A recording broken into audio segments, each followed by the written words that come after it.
Hello everyone. So in this video, I'm here to tell you who Louis de Pontelac from the Vampire Chronicles by Anne Rice actually was. Just a small little note so that you can sort of get it without having to actually read all the books. So Louis de Pontelac was the narrator in the first book, Interview with the Vampire, and he inspires, with this book, all of the other vampires, especially Lestat, but all of them, to write their own books.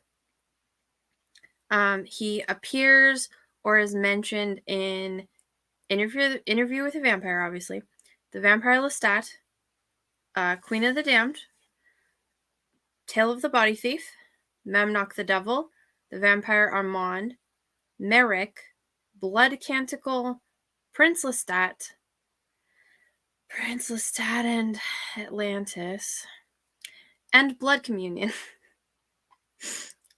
He is very regretful and sad, but he's the closest to humanity.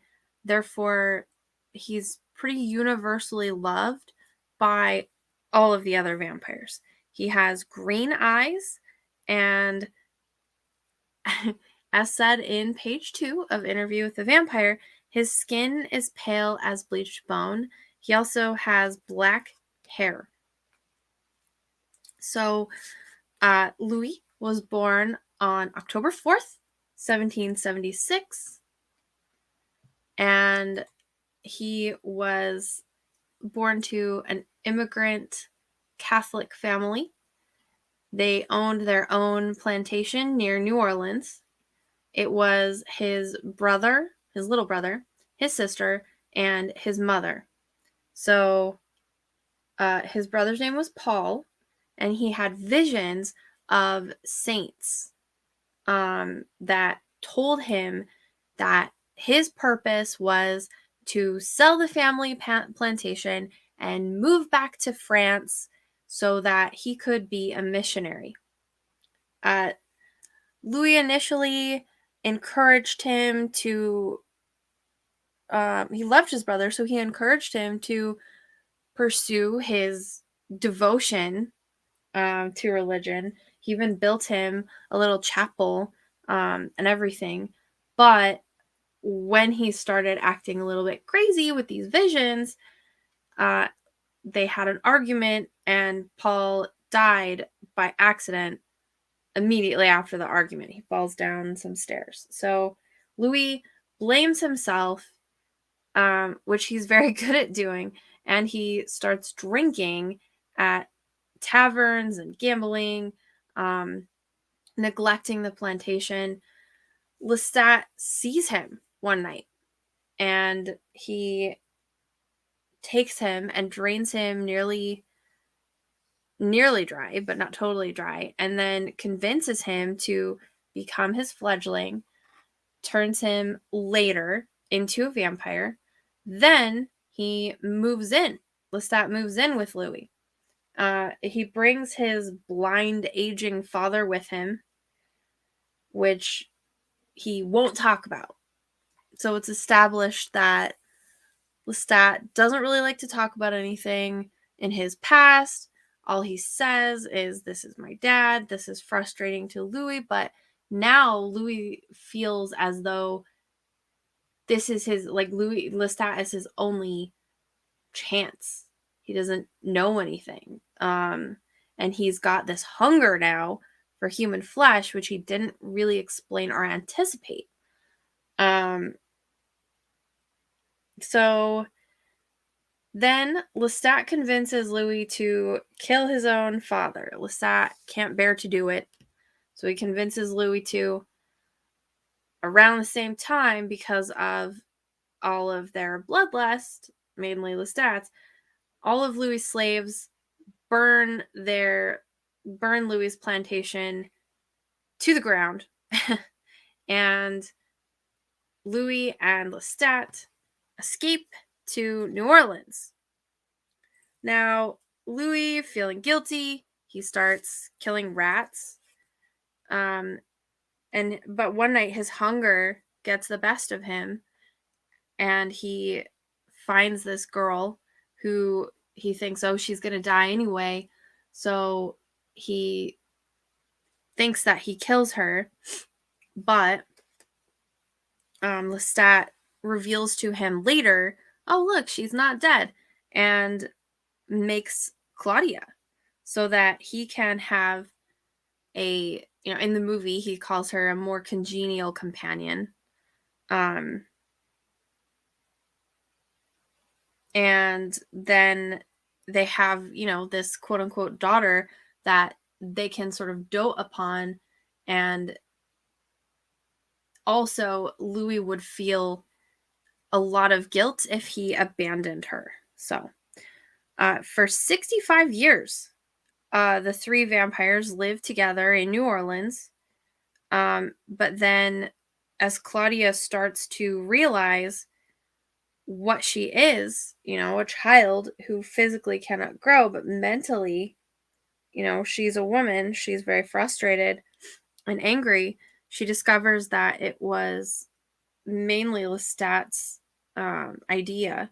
She tricks him and tries to kill him, and then has a plan with Louis to escape to Europe so that they can go see if they can find answers to their questions about vampires. Well, just like in the movie, Lestat is not dead. But instead, Lestat actually makes another vampire named Antoine. Yeah, Antoine, who is a musician, to help him go back and get revenge on Claudia. But Louis and Claudia kind of thwart the attack and burn the New Orleans house to the ground and escape to Europe. They spend years and years searching for other vampires in Europe, but they only find crazy, mindless vampires out in the country. They dispatch some of them until they finally get to Paris, where they discover the Théâtre de Vampire. But Claudia hates them. She finds them horrific. Claudia sees that Louis wants to leave her for Armand because he thinks that Armand can answer his questions, but also he's very tired of living with the guilt of Claudia kind of always there. Claudia sees that Louis wants to leave her and begs Louis to make her a companion because Claudia is very weak and unable to do so herself. What this means also is that she needs a companion. She can never be a lone vampire. So even though Louis has, and Louis is the least powerful of all the vampires. Most of them can read the thoughts of humans and all that stuff, but Louis can't do any of that. He just has, and he refuses to do things like flying and all that stuff because it makes him uncomfortable. He would rather do everything as close to humanity as possible. Though in later life, he stops doing the killing the rats and stuff, and he does the little drink, or he drinks from criminals so that he doesn't have to feel so bad about killing. So anyway, Louis makes the doll maker for Claudia. Her name is Madeleine. And again, he feels terrible about it. It's not, he kind of had promised he would never make a fledgling, but he felt like he had to. Meanwhile, Lestat has gone to Paris, even though he's all messed up, and he gets Armand to capture Louis and burn Claudia and Madeleine in the sun. When Armand frees Louis, Armand allows Louis to burn the theater to the ground in retaliation because he thinks that the Théâtre de Vampire are the ones who condemned Claudia and Madeleine to death. But when Armand reveals that he knew, Louis kind of goes and he tries to bury Claudia's clothes in Montmartre, but he can't. So he just leaves them thrown around because he prefers to sort of pretend that she will return soon. Louis does eventually join Armand and abandon Lestat once more, and they travel around the Mediterranean going to Greece. Then, once Armand reveals that he knows that Lestat survived, Louis leaves him. He feels a little bit betrayed, so he leaves. He goes to New Orleans. He finds Lestat all messed up from still messed up from being burned. But Louis forgives Lestat. And even though Lestat begs him to stay with him, he leaves him again for 60 years.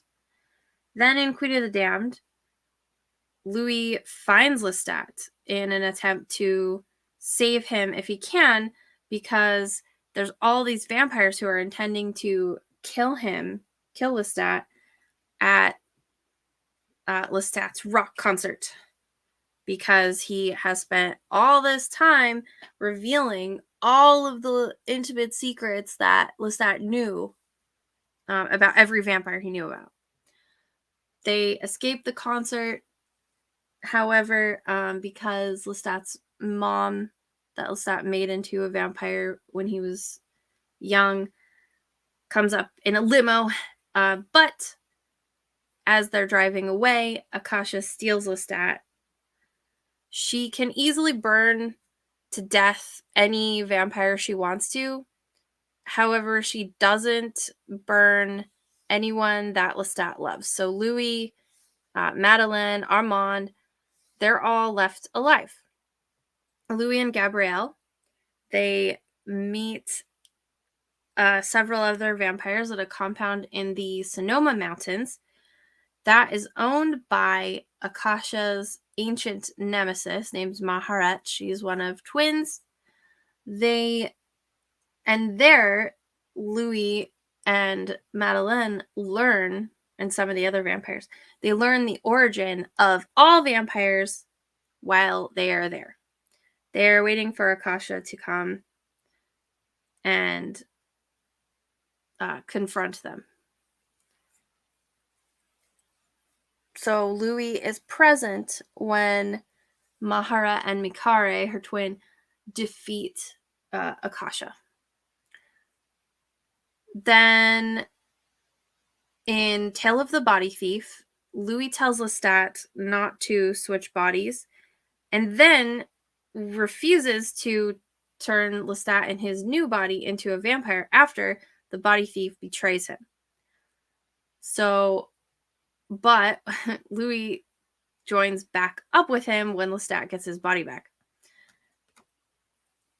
After that, they add Lestat's new body-switched fledgling, David Talbot, to their little coven for a little while. But then in Memnoch the Devil, after Lestat has been taken to heaven and hell, and he's catatonic in this convent's chapel, Louis visits him, and because he's in shock. He then takes him home from the convent in an attempt to keep him more comfortable while he recovers. Then, while that's happening, Louis encounters a Mayfair witch, which are from a separate set of books. But later on, Anne liked to sort of mix things around a little bit. Louis has found a diary that belonged to Claudia, and he begs this witch to use it to bring Claudia back for a little while so that Louis can speak to her. Even though Merrick says that this is actually just an evil spirit pretending to be Claudia, Louis still believes that it's her, especially when she tells him that she only preferred him. She only preferred Louis because he was easier to manipulate than Lestat was. So then Louis turns Merrick into a vampire, even though he had promised himself he would never make another fledgling after Madeleine. And then when he realized what he's done, Merrick reveals that she used her magic to make him turn her into a vampire. This makes him really depressed. All of that makes him really depressed. So he tries to kill himself by placing his coffin in a place where the sun would hit it, but he fails. And instead, he's just all burned and messed up. So David, Merrick, and Lestat all save him, but especially Lestat, because Lestat has the strongest blood of the three.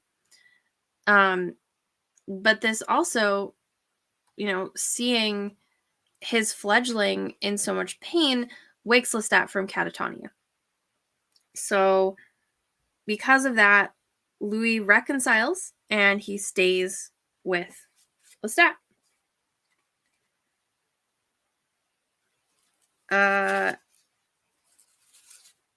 And I'm trying to think. So basically, all this summed up is me trying to tell you Louis was not a whiny black pimp gay drug dealer from the year 1900. So if you're watching the TV show and thinking, oh, this is totally close enough, that's crap. He's literally not even the same character in any way possible. So thank you for watching. Please comment if you enjoyed this and you want to see me talk more about the characters in one of my favorite book series. Or if you have any questions or anything, I do read all the comments and I love to read all of them and answer them. And thank you for watching. I'm sure that I'll be around again soon. All right. Anyway, bye.